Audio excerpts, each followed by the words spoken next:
Pergunta interessante aqui pelo nosso blog. Quem mandou foi a Francine. E, professor, eu vou ler aqui na íntegra como ela escreveu. Tudo bem. Eu acho que deve estar tendo alguma confusão. Eu queria que você explicasse. Preste bem atenção na pergunta. Você, telespectador, também. Em Apocalipse 12, 6, a mulher representa a nação de Israel? Creio que sim, pois em Apocalipse 12, 2, fala da mulher que está para dar à luz. A mulher seria Israel, da qual nasceu o filho varão, Jesus. E o que quer dizer esse deserto em que Deus protege a mulher por 1.260 dias? E esses 1.260 dias já ocorreu ou ocorrerá? Já ouvi falar que esse tempo refere-se à primeira perseguição oficial promovida por Nero, que a igreja sofreu. É isso mesmo, professor? Boa essa pergunta dessa nossa querida irmã. Veja bem, minha amiga, por que mulher aqui não se refere a Israel? Quando você lê Apocalipse 12, 6, você percebe aqui uma descrição interessante. Diz que essa mulher fugiu para o deserto, para um lugar que lhe havia sido preparado por Deus, para que ali a sustentassem durante 1.260 dias. Dias em profecias apocalípticas tem um simbolismo de anos.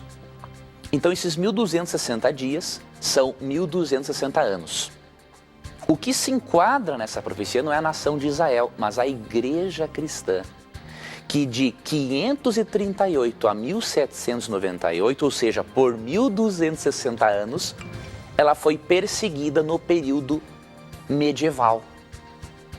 Certo? Então aqui está falando da igreja cristã, dos cristãos fiéis que foram perseguidos no período medieval. Apocalipse 12 representa a igreja de Deus, o seu povo de todas as épocas, não é? Fiéis. Já em Apocalipse 17 você percebe uma outra mulher e ela representa a igreja na sua fase apostatada.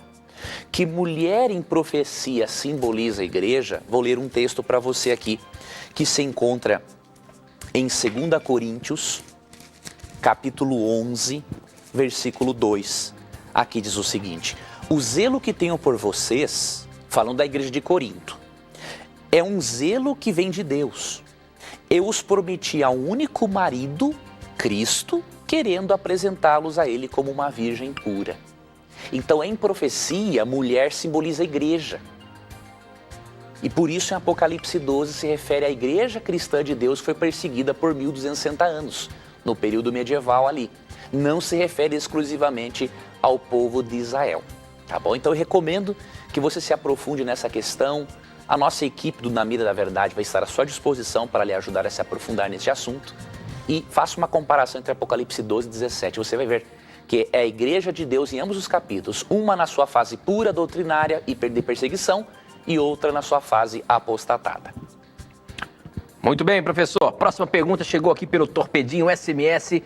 A pergunta é a seguinte: as mulheres devem apresentar-se na igreja em oração e profetizando com com a cabeça coberta com o véu? Porque Paulo, em 1 aos Coríntios 11, ensina essa doutrina. Professor, essa doutrina que ela está dizendo aqui que Paulo está ensinando lá em 1 Coríntios 11, é uma doutrina válida para hoje também? Ou seja, as mulheres ao entrar na igreja, elas têm que estar realmente cobertas com o véu? Olha, essa é uma pergunta importante. Precisamos analisar um texto bíblico também considerando o seu contexto cultural.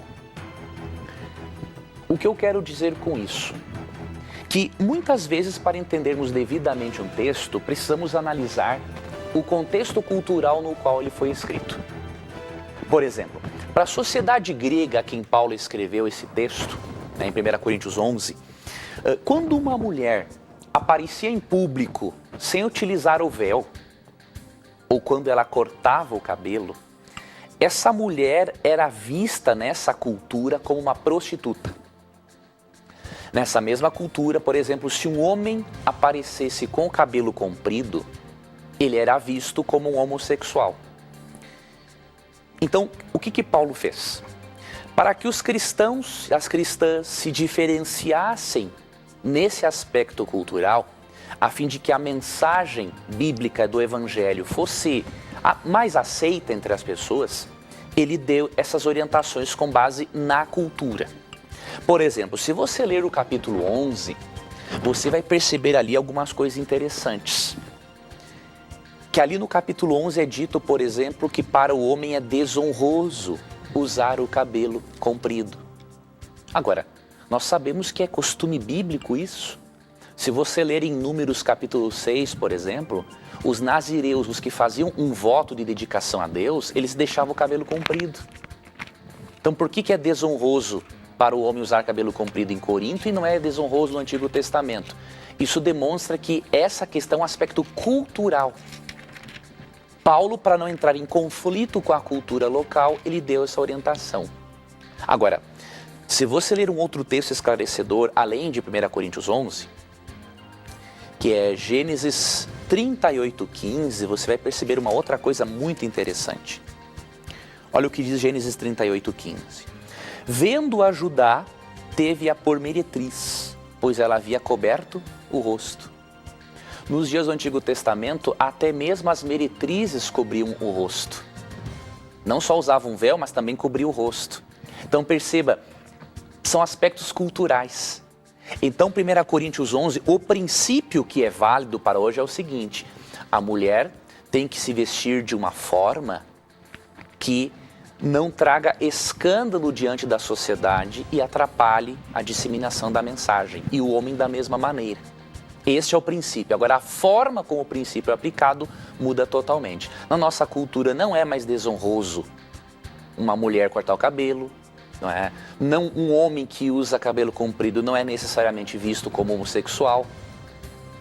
Faço um parênteses, a Bíblia condena o comportamento homossexual, mas nunca a pessoa.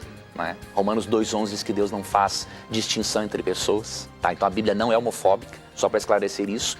Mas Paulo dá orientações específicas no capítulo 11 para que a igreja não entre em conflito com a cultura local. E assim a mensagem do Evangelho seja prejudicada diante daquela sociedade. Muito bem, professor. Tem uma última pergunta, porque nosso tempo já está avançado. A pergunta é interessante. Quem mandou foi o Robson aqui pelo Facebook. Ele diz o seguinte: em Mateus 23:9, diz que não devemos chamar ninguém de pai. E pelo contexto, isso diz respeito a uma questão espiritual. Agora, padre significa literalmente pai em espanhol. E mesmo em inglês a palavra é usada, também significa pai. Pela Bíblia, é errado ou mesmo pecado chamar ao líder religioso de padre? Vamos ver o que fala lá em Mateus 23:9. Mateus 23:9 diz o seguinte: e aqui na terra não chame ninguém de pai, porque vocês têm somente um pai que está no céu. Olha aí, professor, é isso mesmo? A gente não pode chamar um líder religioso de pai, de padre? Ou seja, é isso mesmo que a Bíblia está querendo dizer? Olha, é quase isso. Muito boa essa pergunta do nosso telespectador Robson. Quando a Bíblia diz que nós não devemos chamar a ninguém de pai, ela está dizendo realmente que no sentido de santidade não devemos chamar ninguém de pai. A Bíblia não é contra nós chamarmos quem é nosso pai mesmo carnal de pai. Agora, o que Jesus diz em Mateus 23:9 é o seguinte: não chame a ninguém de pai no mesmo sentido que Deus. Se um irmão católico chama alguém de padre no sentido de pai espiritual e não colocar isso meio que acima de Deus, não há um problema. Agora, se na forma como a pessoa se dirige a um ser humano é como se ele fosse o próprio Deus, ou diríamos um representante de Deus em nível de santidade, para ser um pai como Deus Pai, aí já seria errado realmente. Então o que Jesus é contra aqui é nós utilizarmos esse termo da mesma forma que utilizaremos para Deus, o nosso Criador. Se não utilizarmos dessa mesma forma, a Bíblia não tem uma condenação para isso. Muito bem, professor. Olha, o Facebook está bombando aqui, muitas pessoas participando com a gente. Nosso tempo já está estourado, temos apenas um minutinho, mas vamos ver se você consegue responder essa aí, hein, professor? Vamos lá, amigo. A Jamile Freire diz o seguinte: preciso saber se depois dos 1000 anos, quando a terra estiver desolada, o que vai acontecer com os que não estarão no céu?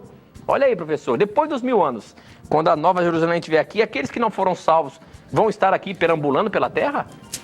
A Bíblia diz em Apocalipse 20, 7 a 9, que depois dos 1000 anos, quando a cidade santa descer, essas pessoas serão obviamente ressuscitadas para o castigo final e destruição total.